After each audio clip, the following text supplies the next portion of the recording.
Eh bien, bonjour à tous. Il est 18 h. Nous allons commencer dans quelques minutes notre webinaire pour vous présenter notre collecte Nyarindwe tranche 2. Voilà, on va attendre quelques minutes. En attendant, nous avons mis dans le chat que vous pouvez avoir sur la droite une petite vidéo qui vous présente le projet. Je vous invite à la regarder si vous ne l'avez pas déjà fait, puisque c'est celle qui est disponible sur la page projet. Vous verrez le projet dans sa globalité et à quel point c'est un très beau projet, une très belle centrale hydroélectrique qui va être installée. Alors, pour ceux qui ne connaissent pas le principe, donc là, vous êtes sur un outil qui fait que vous nous voyez, vous nous entendez, mais la réciproque n'est pas vraie parce que nous ne vous voyons pas et on ne vous entend pas. Donc, pour pouvoir communiquer ensemble, vous avez en bas à droite de votre écran un petit onglet « Questions ». Je vous invite à poser vos questions au travers de ce flow. Et si vous avez simplement envie de me dire que vous êtes bien connecté, vous pouvez nous le dire sur le chat qui est le bouton juste à côté. Voilà. Est-ce que vous m'entendez bien déjà? Est-ce que vous êtes là? Je vois qu'on a 34 participants. On en attend encore. Ça fait que monter, ça monte. Donc, on va attendre quelques minutes. Est-ce que vous pouvez me faire un petit coucou? Ok, merci Sylvain. Voilà, on peut passer par le flow, effectivement, par le chat, par le flow questions. Bonjour Marie. Est-ce que vous visualisez aussi la vidéo qui est proposée sur le chat? Bonjour Christophe. Bonjour Francis. Bonjour Daniel. Le son est parfait, c'est ok, c'est très bien. Tout va bien. Pas de chat, uniquement les questions. Ah, très bien. Merci Martin. Alors, est-ce que je peux partager ce lien sur le question? C'est une très bonne... On va faire un test. Moi, je n'ai pas la possibilité de le faire. Guillaume, tu saurais comment faire ou pas? Moi, je ne sais pas. Sinon, je vais essayer de la partager. Je vais essayer là. Je pense qu'en posant une question avec le lien, ça devrait marcher. Voilà. Moi, je n'ai pas la... Tout le monde peut voir maintenant dans l'onglet questions le lien vers la vidéo. Désolé, c'est un peu brut en termes de présentation. Mais ça peut fonctionner.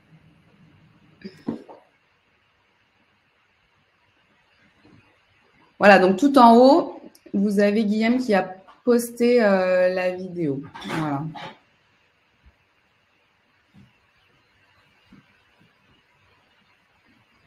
Bon, sinon, effectivement, hein, comme dit Sylvain, si vous ne la voyez pas, vous pouvez la retrouver sur la page du projet. Elle est disponible.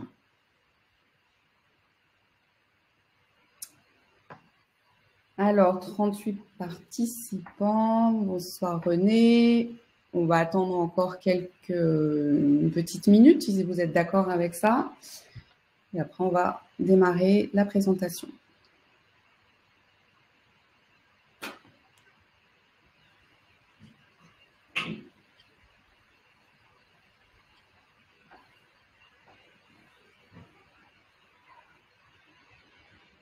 Ah, si je fais ça, peut-être qu'on peut voir.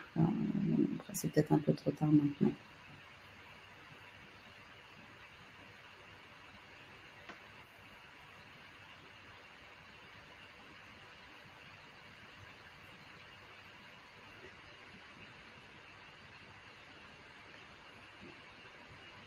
Bonsoir Hugues, bonsoir Jean-Marc, ça continue d'arriver.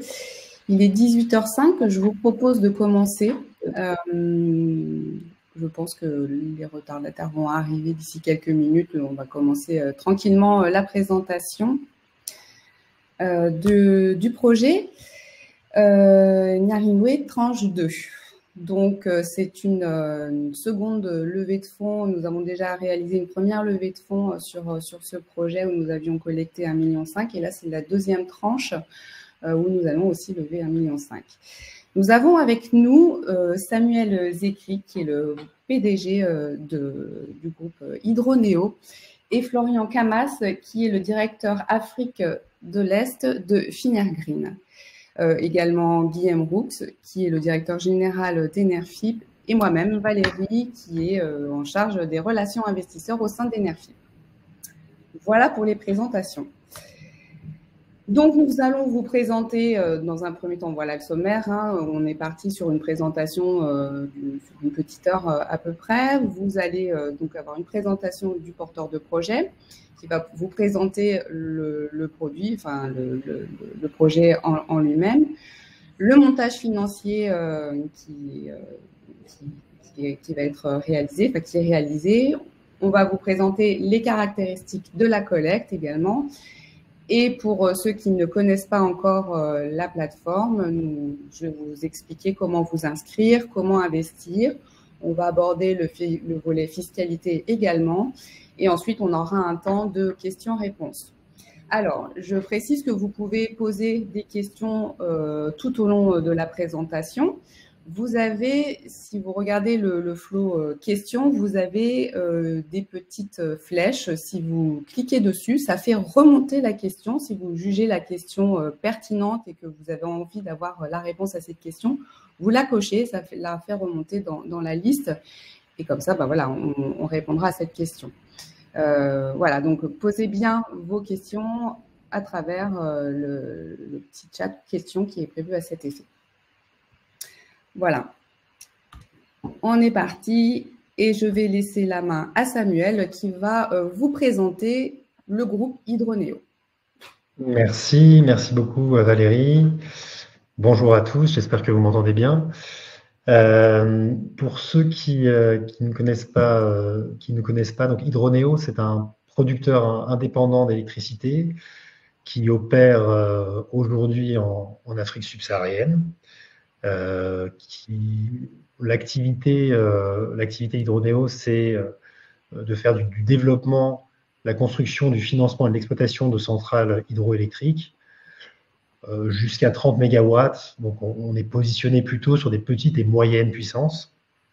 La particularité de nos centrales, c'est qu'elles ont vocation à tout avoir un faible impact environnemental. Donc, faible impact environnemental et impact important au niveau social. Et donc, on est focalisé sur une technologie dite au fil de l'eau, donc qui évite les grands barrages et donc les zones très fortement inondées. Aujourd'hui, on est présent dans 7 pays et donc que je présenterai plus tard. Et on a une approche très intégrée, c'est-à-dire qu'on est vraiment présent sur l'ensemble de la chaîne de valeur, en allant avec une équipe d'ingénierie qui va suivre à la fois les phases de développement, de construction et d'opération.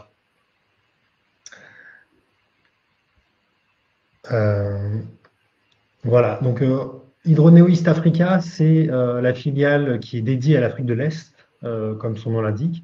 Donc, toujours avec cette même stratégie de positionnement intégré.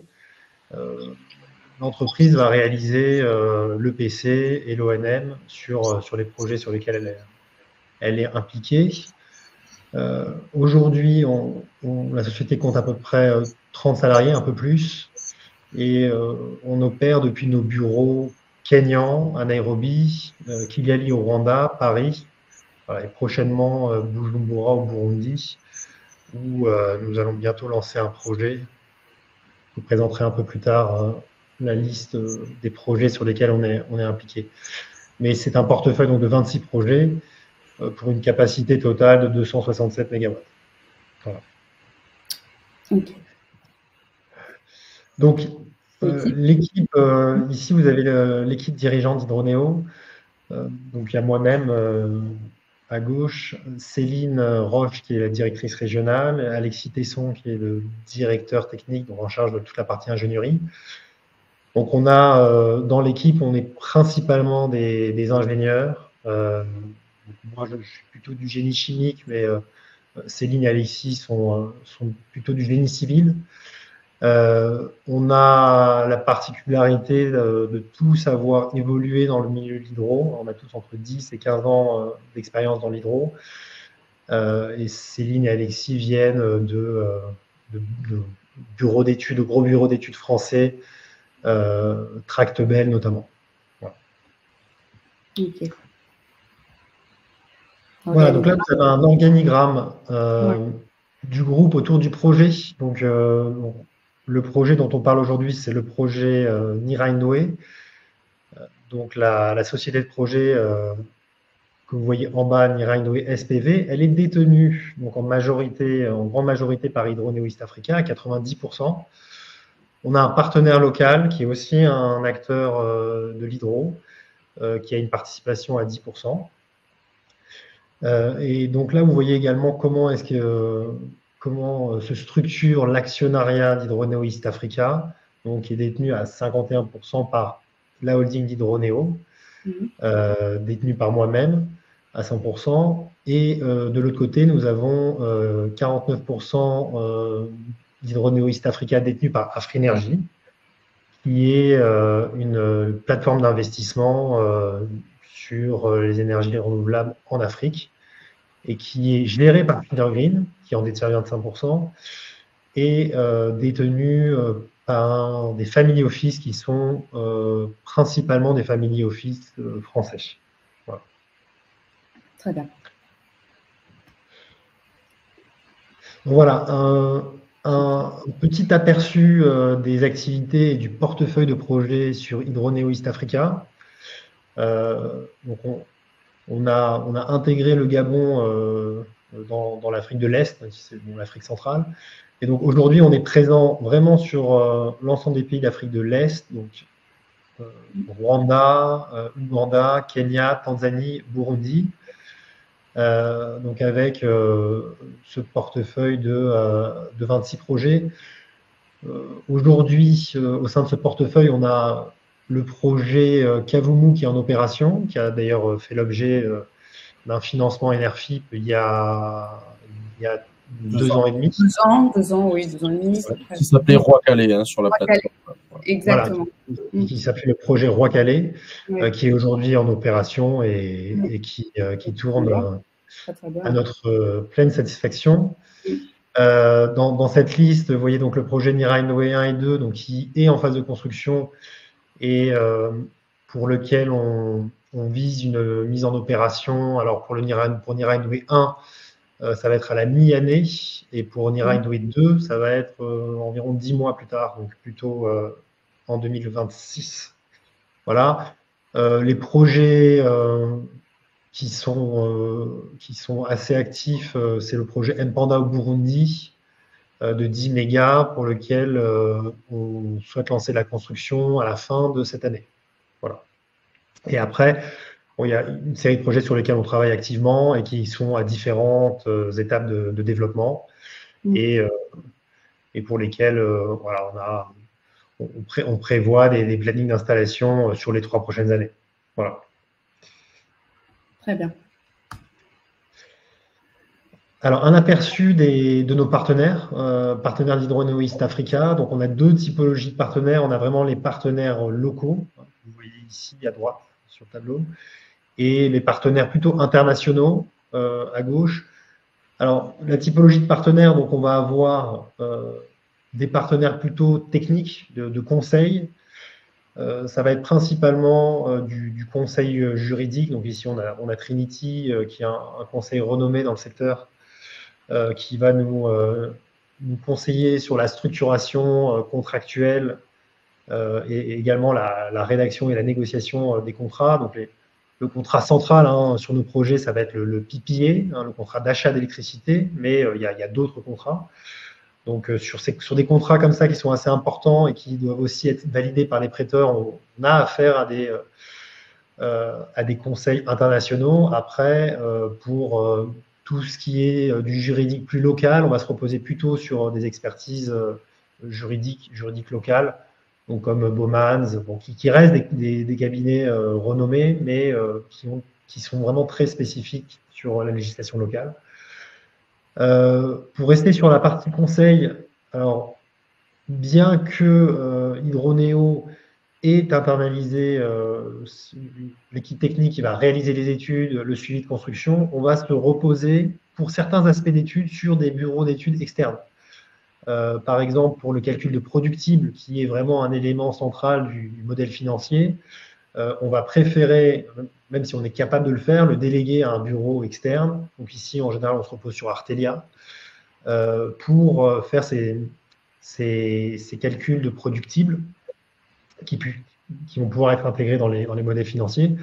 Après, on va toujours avoir des besoins de conseils techniques vraiment très spécifiques sur un dimensionnement ou un contrôle de dimensionnement de barrage, par exemple, ou pour caler un ouvrage. Et donc, on fait appel, par exemple, à Tractebel, mais pas que.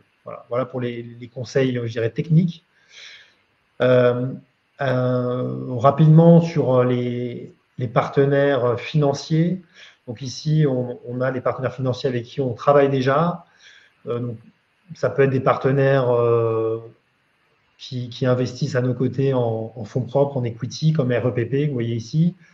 Ça peut être des partenaires qui vont nous apporter du support, de la subvention, comme la GIZ en Allemagne. On monte aussi des partenariats avec des organisations internationales sur des projets sociaux et environnementaux, par exemple. C'est le cas pour les Nations Unies ici, avec qui on a fait un partenariat de 10 ans pour implémenter un programme environnemental sur une forêt au Burundi, donc toujours lié à nos projets d'énergie. Et bien sûr, les partenaires financiers avec lesquels on va structurer la dette, qui sont en général des banques de développement.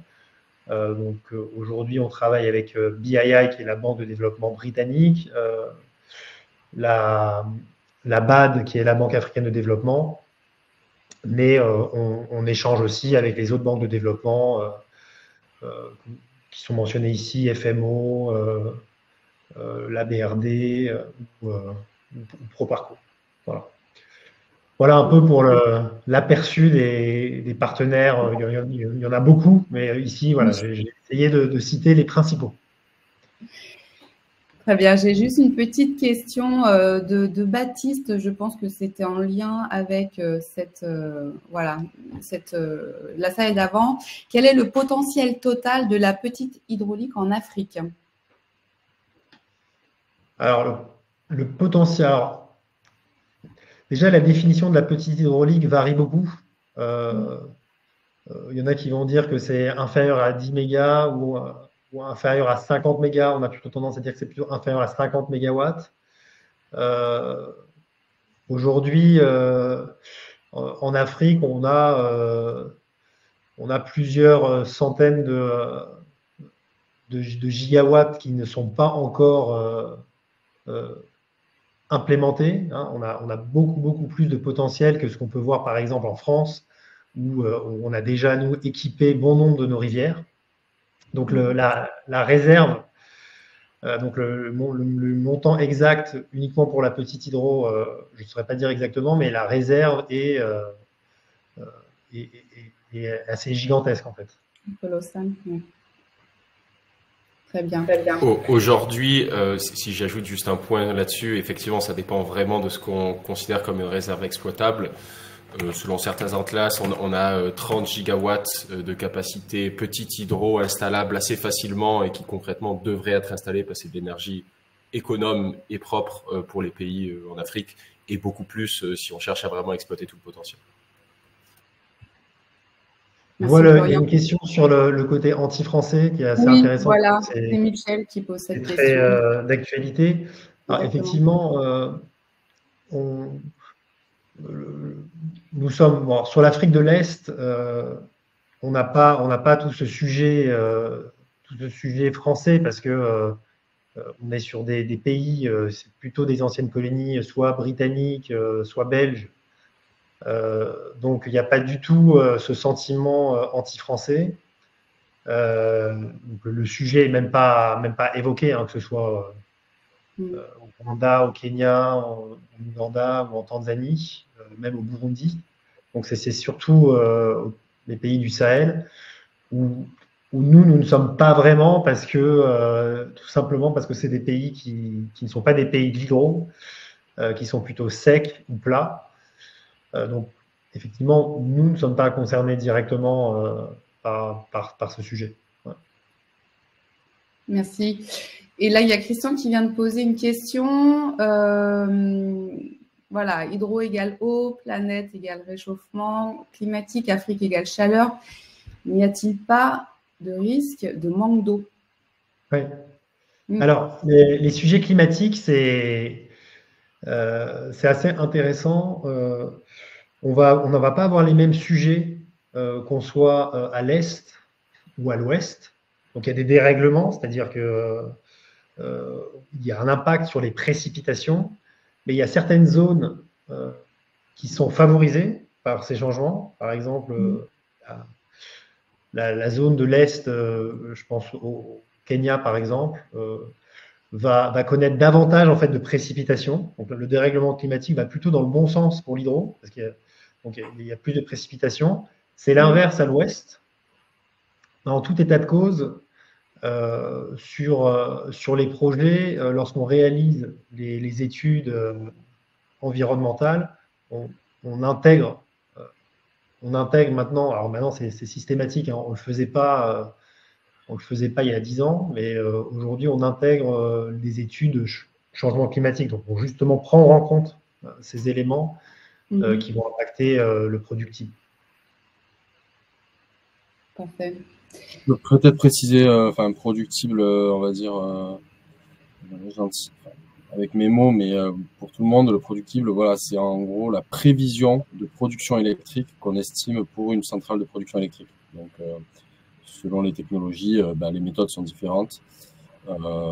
Pour l'hydraulique, la méthode principale, c'est surtout les relevés sur site, il me semble, Samuel, non? Oui, c'est ça. On a des stations de mesure de débit qui sont installées, donc qui permettent de mesurer le débit de l'eau, mais on a également l'historique des débits dans les rivières qui sont contrôlées dans la zone, et on a aussi les mesures de pluviométriques. Et en fait, sur la base de ces données qu'on récupère sur au minimum 20 ans, on va fabriquer des modèles qui vont nous permettre d'estimer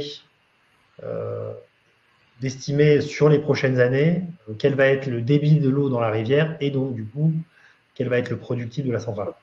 Ouais. Et ce sont ces études dont je parlais au début qu'on va déléguer à des bureaux d'études spécialisés, renommés, qui permettent d'apporter du crédit en fait à notre modèle financier qui va lui ensuite être analysé par les investisseurs, par les banques, et donc qui se doit d'être très fiable. Oui, du coup, ça peut reprendre la question on a pas mal de questions, hein. Anthony qui demande si un tel projet est prévu pour durer combien d'années avant son remplacement ou son upgrade significatif. Quid de la maintenance sur de tels projets? Alors, sur un projet hydro qui est bien construit, bien entretenu, donc on a deux parties. On a vraiment la partie génie civil, donc c'est du béton, qui, elle, est censée durer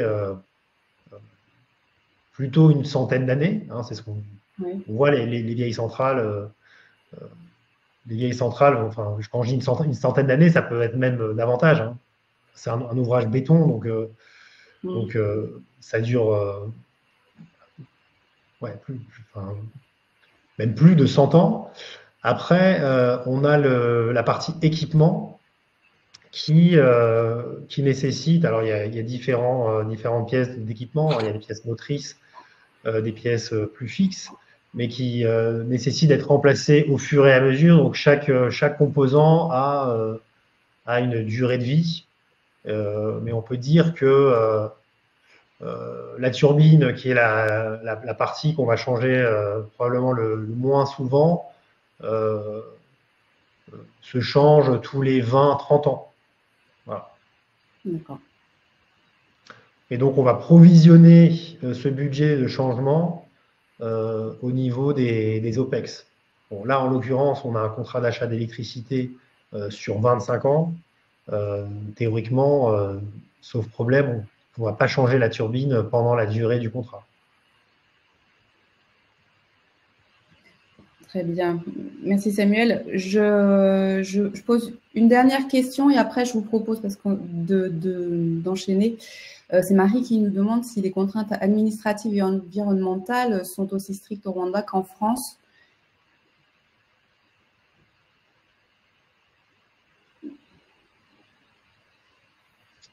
Les contraintes environnementales, alors aujourd'hui,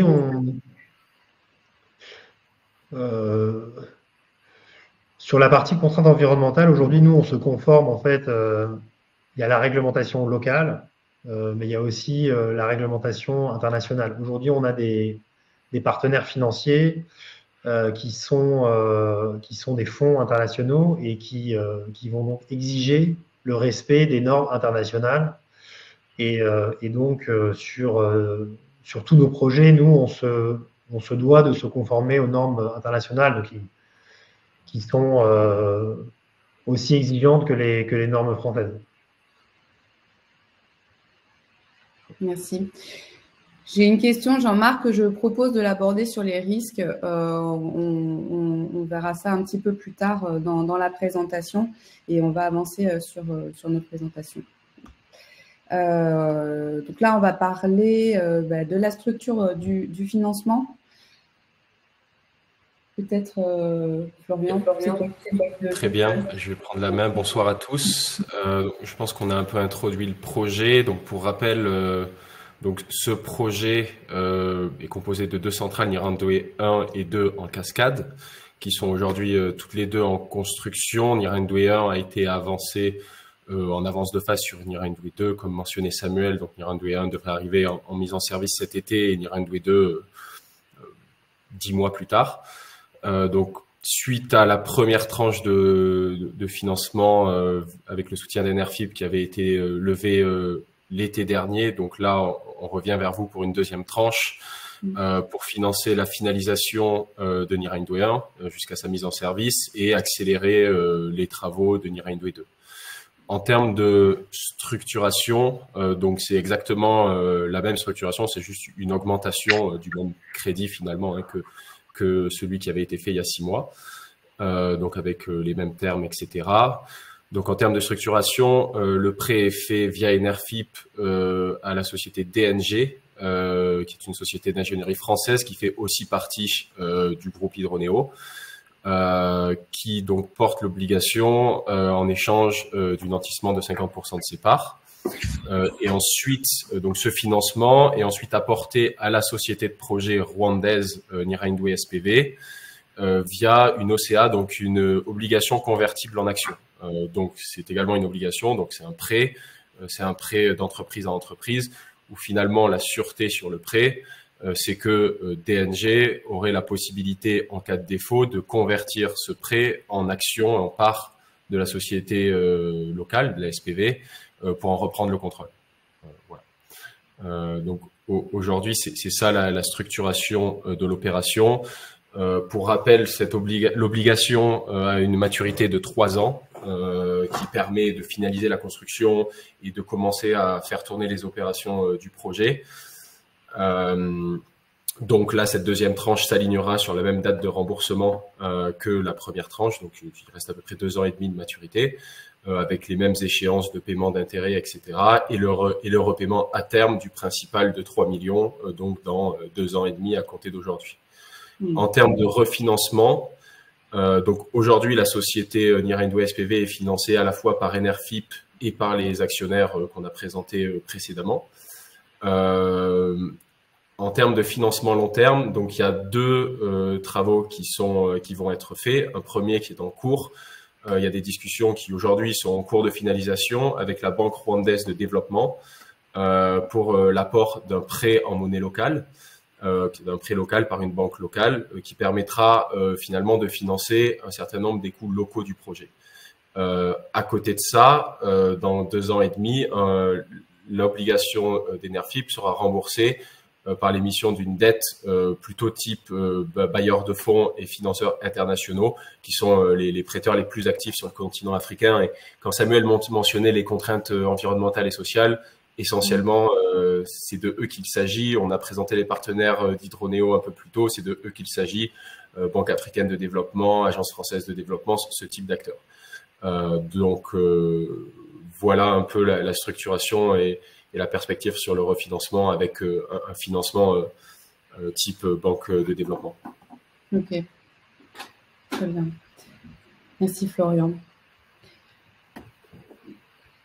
Je vais passer assez rapidement sur les slides financières, mais si je vous donne quelques ordres de grandeur et indicateurs. Donc c'est un projet qui au total a un coût de construction, de développement, construction, études, etc., qui se situe autour de 7,5 millions de dollars, donc 7 millions d'euros, disons. Et en termes de revenus, donc une fois qu'il sera mis en service, le projet dégagera environ 850 000 euros par an de revenus, dont l'essentiel constitue ce qu'on appelle de l'EBITDA, donc concrètement de la marge opérationnelle, puisque donc les coûts d'exploitation sur ce type de centrale ne représentent que 10 à 20% des revenus, et donc le reste des revenus serviront vraiment à rembourser les dettes, les services de la dette, et in fine à rémunérer les actionnaires.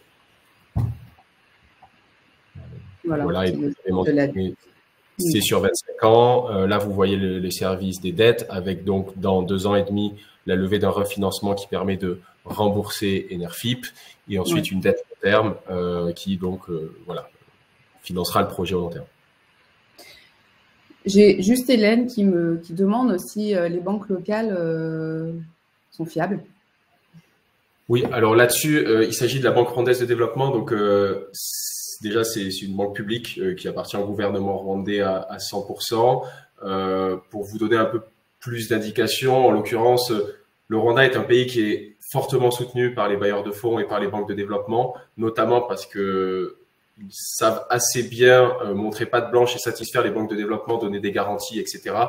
C'est un État sérieux, c'est un État fiable, c'est un État qui joue le jeu finalement de ce qu'attendent les contreparties internationales, notamment occidentales, en termes d'obligations.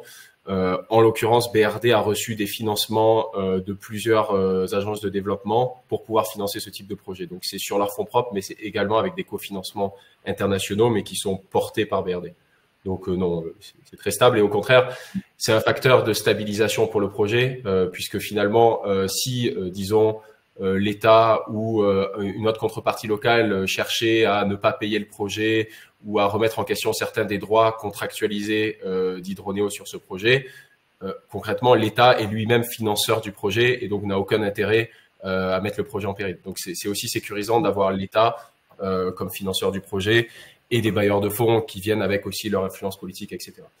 Un autre point qui n'a pas été mentionné, ce projet a aussi bénéficié d'une subvention d'investissement de GIZ, qui est l'agence de développement allemande, qui est venue financer une partie des turbines. Donc, ce qui met beaucoup de contreparties du côté du projet et donc qui facilite aussi les discussions s'il venait à y avoir des sujets. Voilà. On a 2 autres questions. Effectivement, Francis, désolé, j'avais pas compris la question au début et je pense qu'elle est intéressante, donc on va y répondre. Juste avant, peut-être un point important par Martin. Donc, qui achète l'électricité? Je vais continuer là-dessus et Samuel, je te laisserai reprendre la main sur la question de Francis, je pense, si ça ne dérange pas. Donc, c'est Rwanda Electricity Group qui est en fait concrètement l'équivalent d'EDF au Rwanda, qui est une société publique qui possède toutes les installations de distribution et qui a une exclusivité sur la vente d'électricité au Rwanda. Aujourd'hui, ça reste un secteur qui est assez centralisé avec un seul vendeur d'électricité. Et donc, ce contrat de 25 ans d'achat, et globalement, pour vous donner une perspective, les contrats sont beaucoup plus sécurisants et on va dire bancables dans notre jargon que les contrats que les producteurs peuvent avoir en France, notamment parce que les investisseurs demandent des garanties plus fortes. Et donc là, on a des contrats qui sont très protecteurs avec des obligations d'achat ferme de l'acheteur d'électricité et une contre-garantie de l'État rwandais. C'est-à-dire que c'est une société publique et de plus, par derrière, il y a aussi un contrat qui engage l'État rwandais à se substituer à la société publique si celle-là venait à faire défaut. Ok. Parfait, merci. On pose la question de Francis, du coup. On reprend? Oui. Allez. Voilà. Merci Francis pour la question qui est très intéressante parce que elle a fait aussi l'objet de beaucoup de réflexions du côté ingénierie chez nous.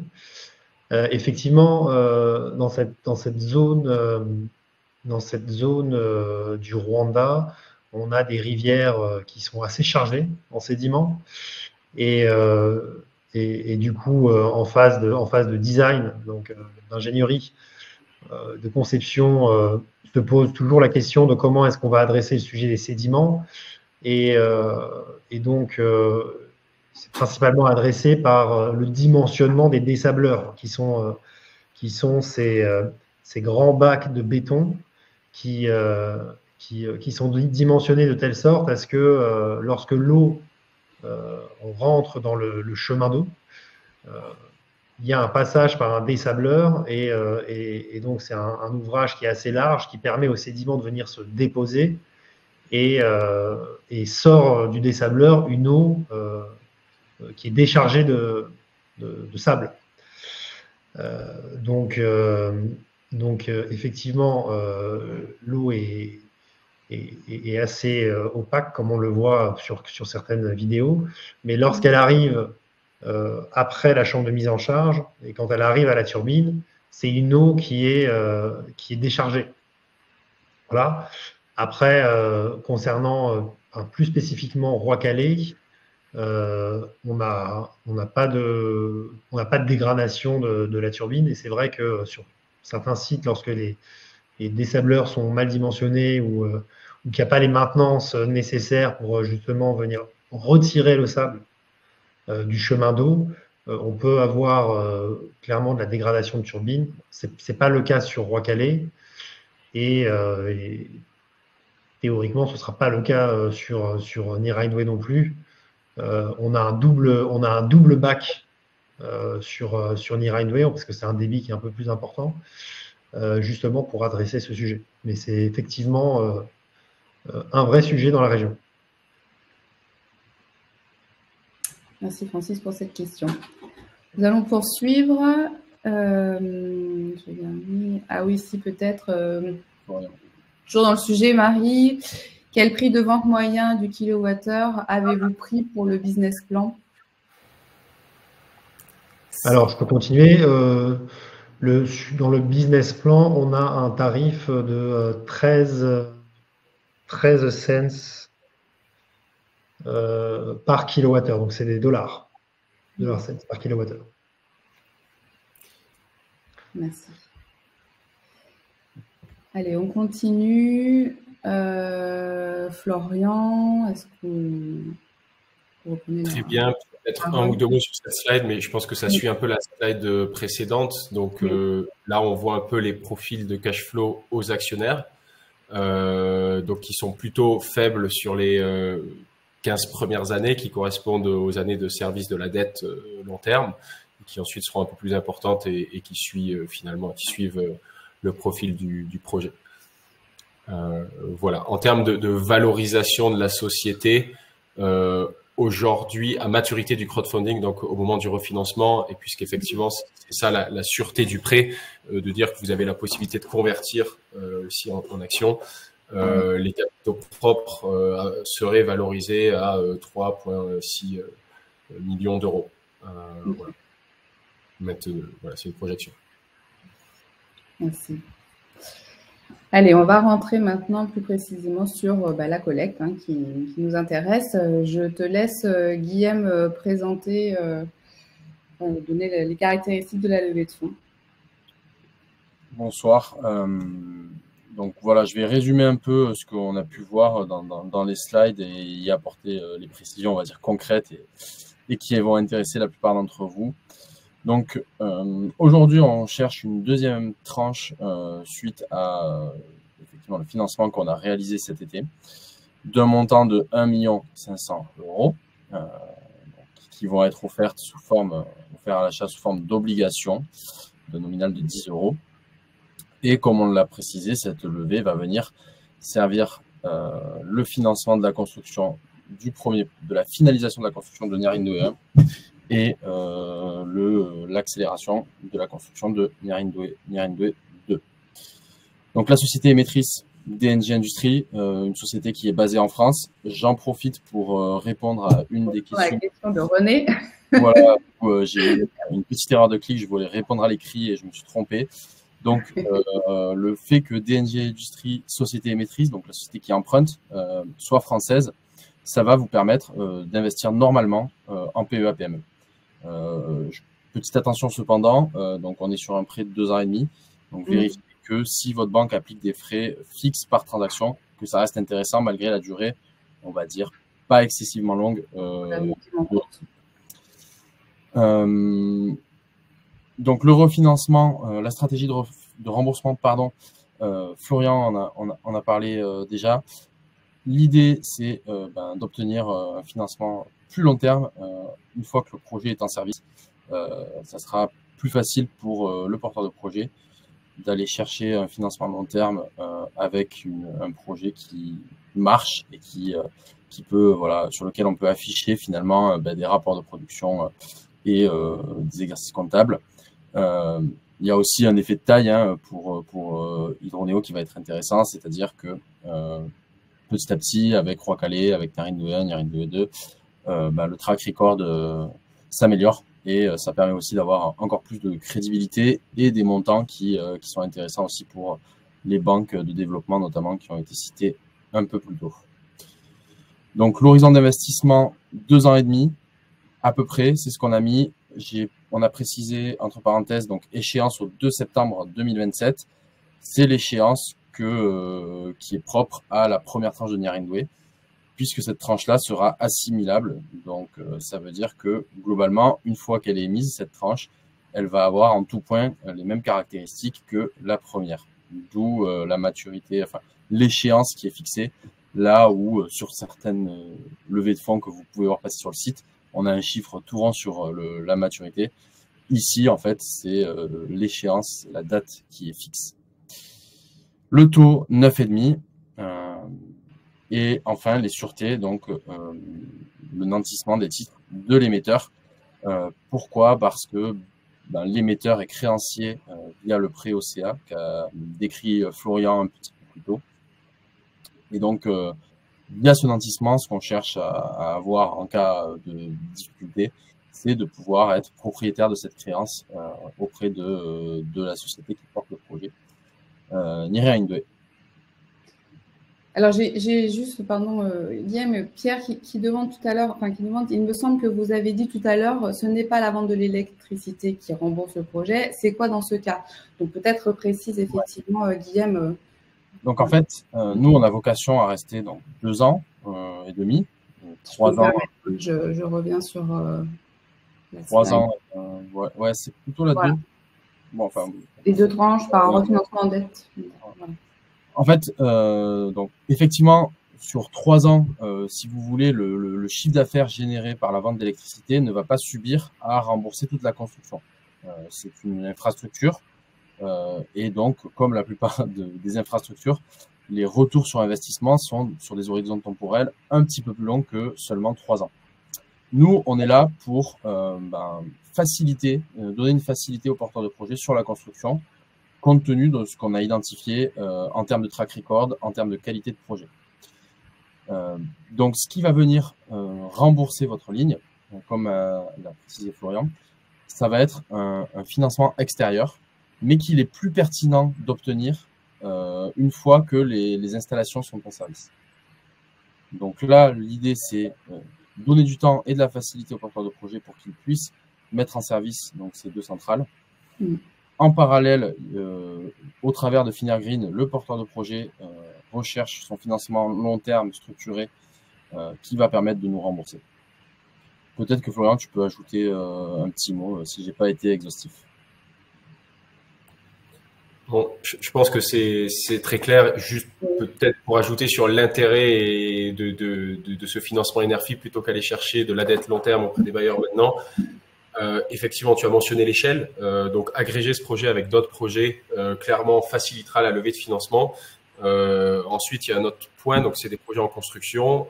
Il faut finir la construction. Aujourd'hui, il y a 300 personnes sur site, quelque chose comme ça, Samuel, peut-être un peu moins maintenant, mais il y a beaucoup de personnes qui travaillent sur ce projet.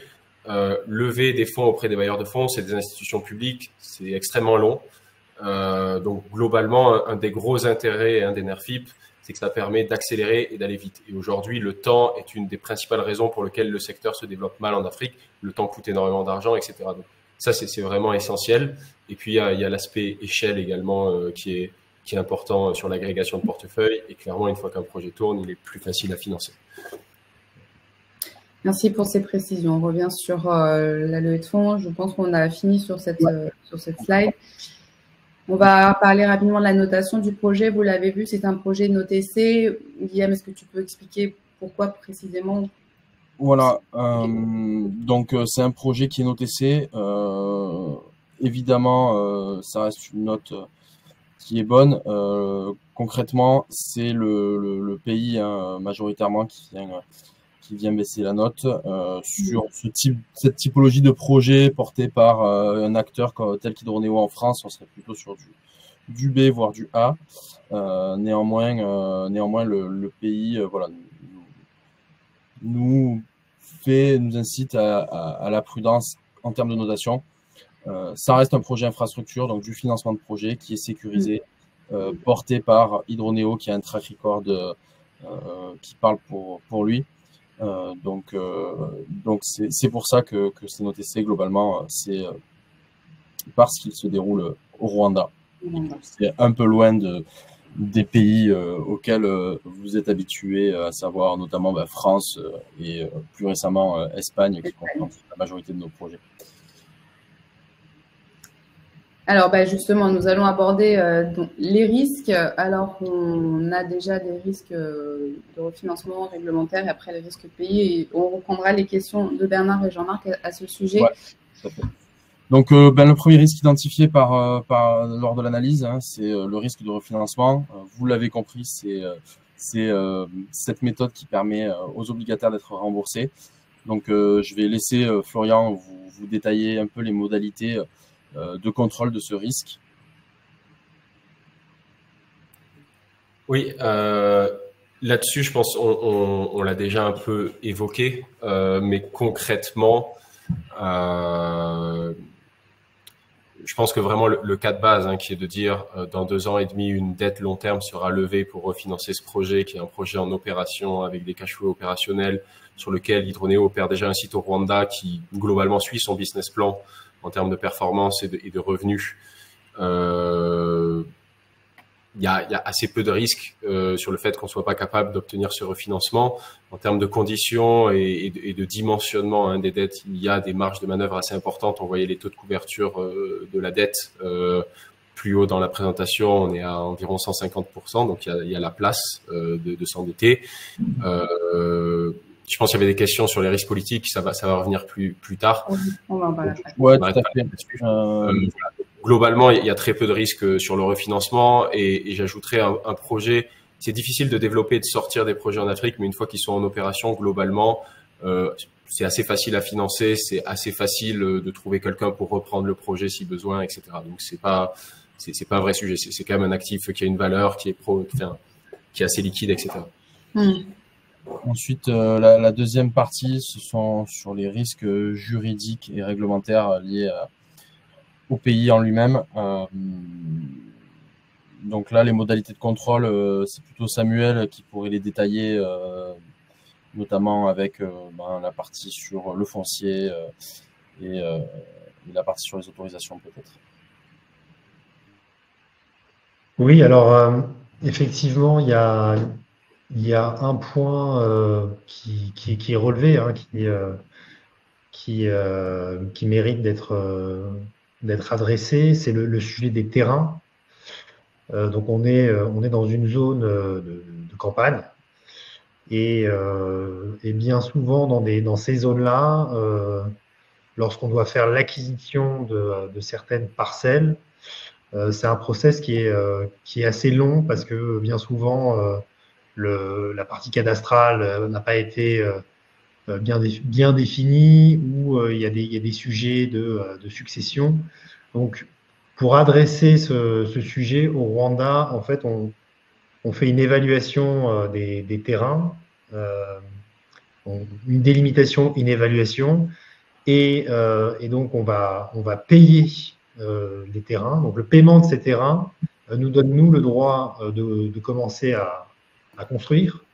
Donc en fait, on est en fait détenteur des droits. Et ensuite, il y a tout un processus de transfert des titres.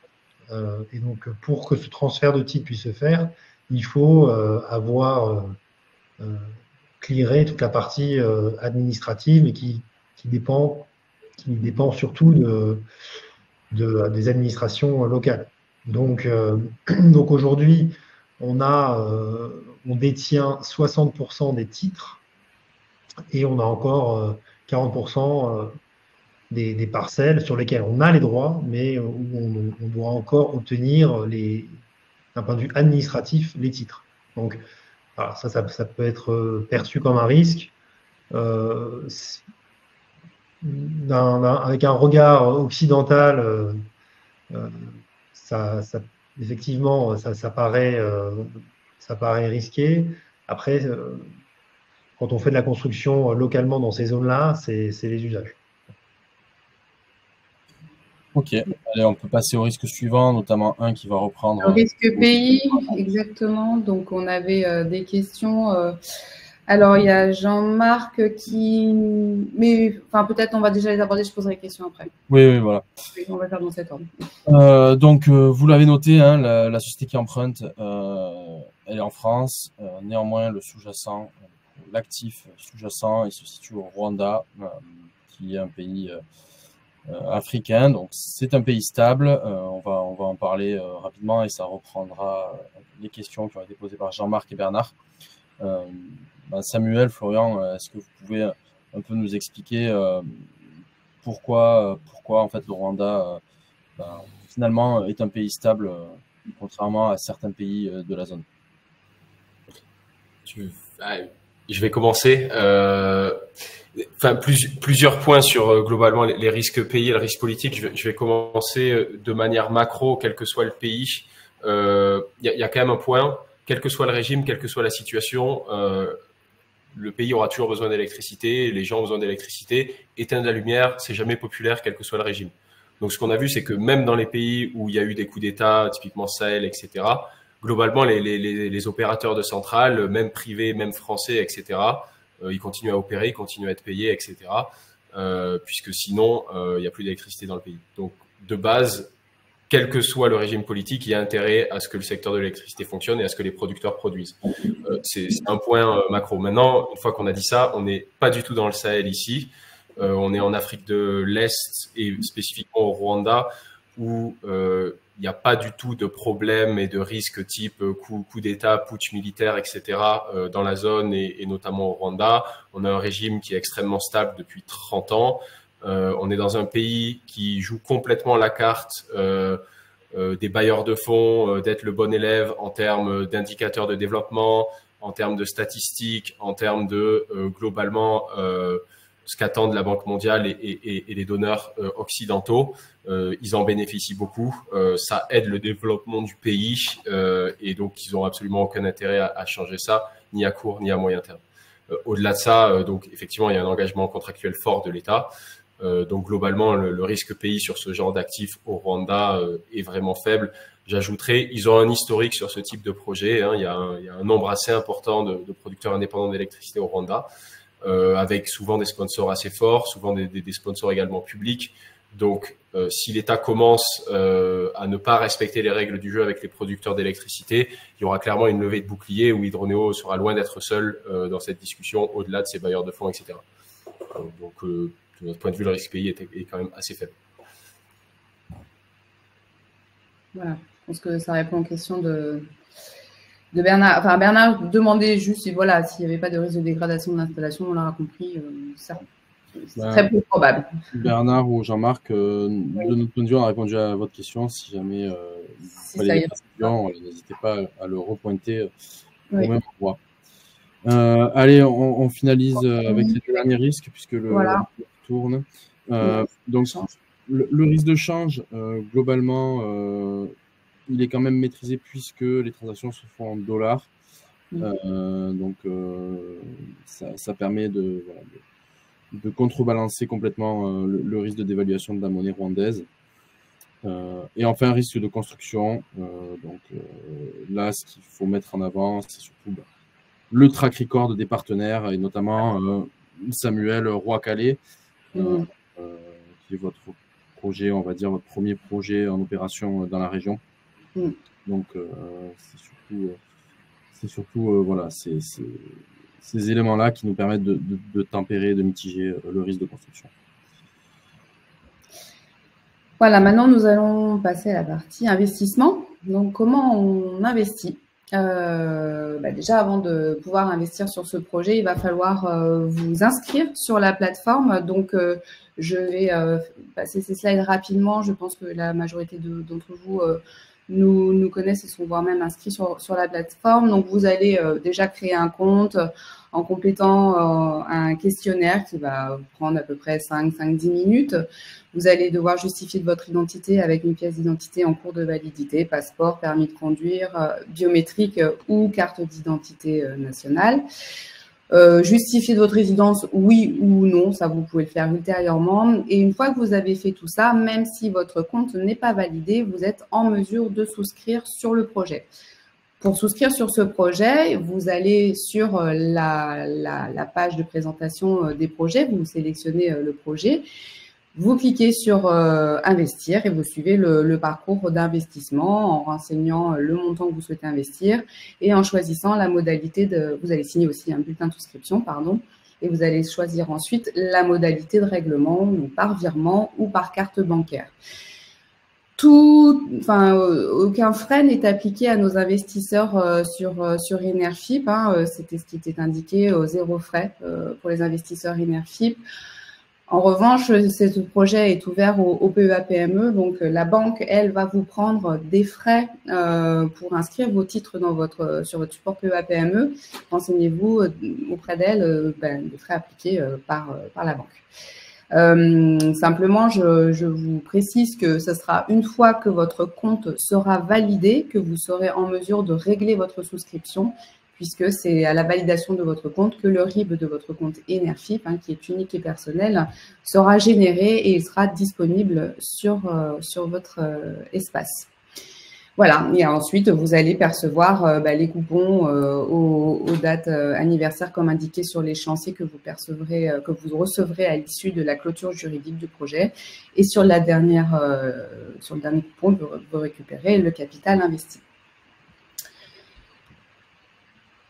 On va aborder rapidement aussi la fiscalité appliquée sur les revenus que vous allez percevoir. Donc, c'est le prélèvement forfaitaire unique qui s'applique, 30%, donc qui est composé des prélèvements sociaux, c'est CRDS, 17,2%, et également de la partie impôt sur le revenu, donc 12,8%.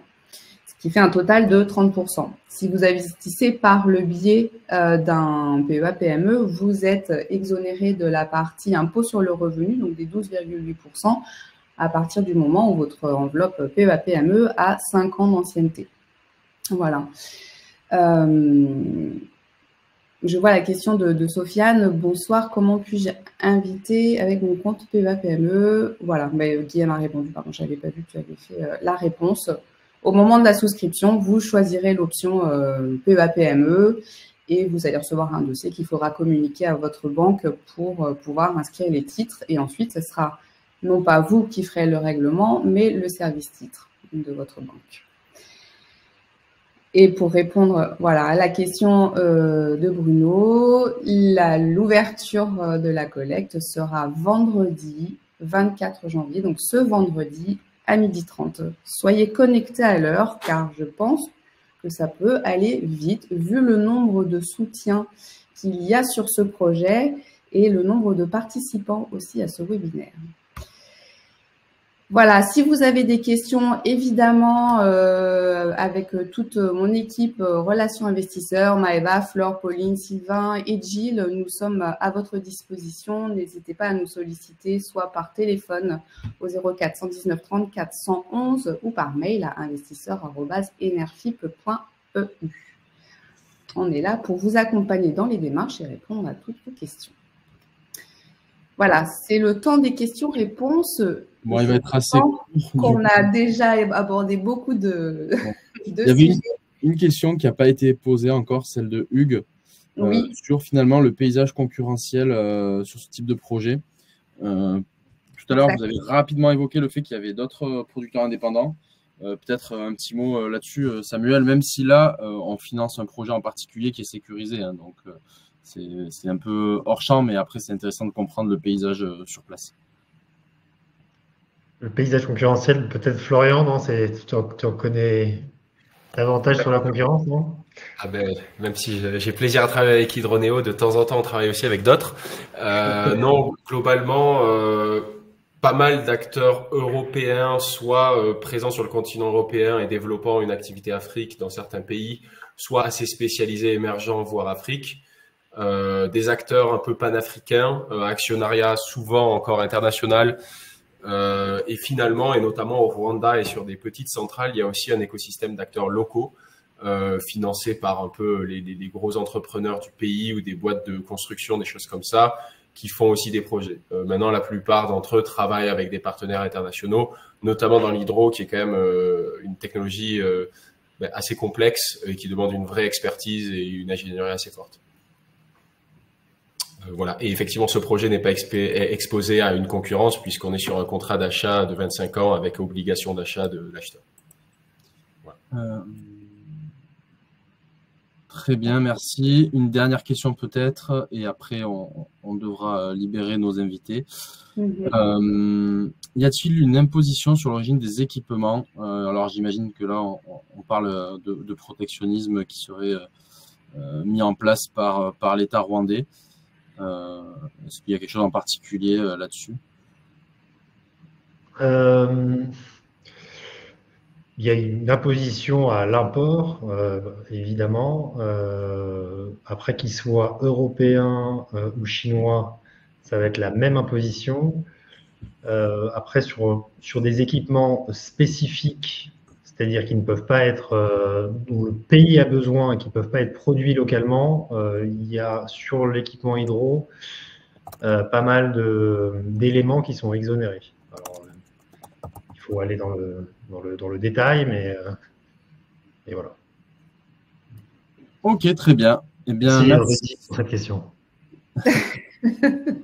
Merci. Écoutez, merci à tous, merci pour votre temps, merci pour vos questions, merci à Hydroneo effectivement d'avoir été présent et j'espère que vous serez à l'heure vendredi 12h30 pour participer à cette campagne de financement.